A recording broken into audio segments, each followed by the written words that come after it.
Hey guys, Matt here. Well, today I want to briefly talk about self-defense firearms, okay?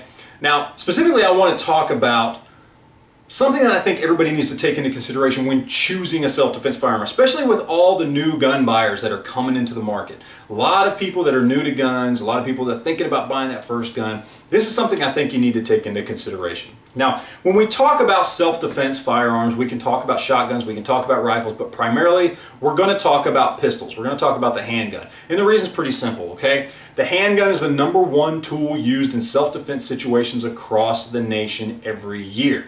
A lot of people conceal carry, a lot of people carry in their vehicle, a lot of people open carry, a lot of people just prefer a handgun to a long gun when it comes to home defense as well, okay? That's why this is what we're going to be talking about today.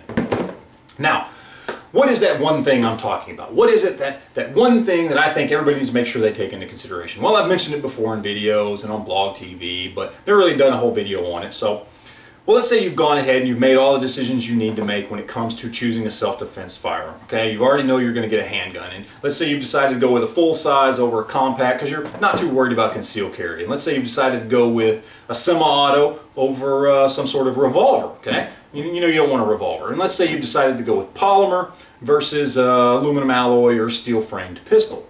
And throw it in there, let's say you decided to go with 40 caliber as opposed to 9 or 380 or 45. So really what's left?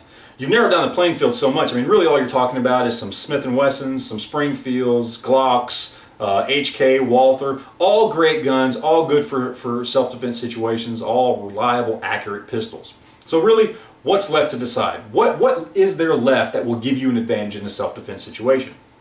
Well, it's capacity. Capacity is extremely important, and here's why. A self-defense situation by its nature is unpredictable, whether you're in the home or out of the home. If it was predictable, you would either stop it before it happened or you would avoid it altogether. Okay? You can train and train as much as you want, but you can never be 100% ready 100% of the time. And the unpredictable nature of a self-defense situation with being caught off guard and having your adrenaline pumping, you simply cannot be guaranteed that you will accurately hit your target when you need to.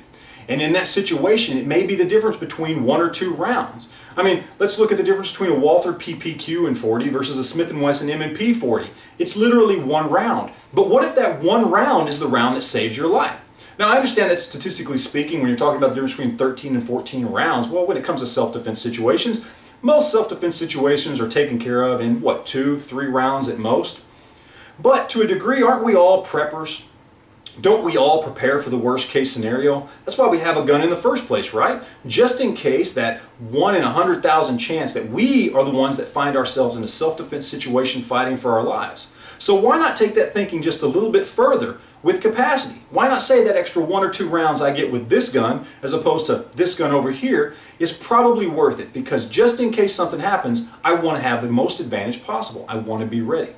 So that's basically what it boils down to, guys, because in the end, capacity, that 1 extra round, might be what saves your life.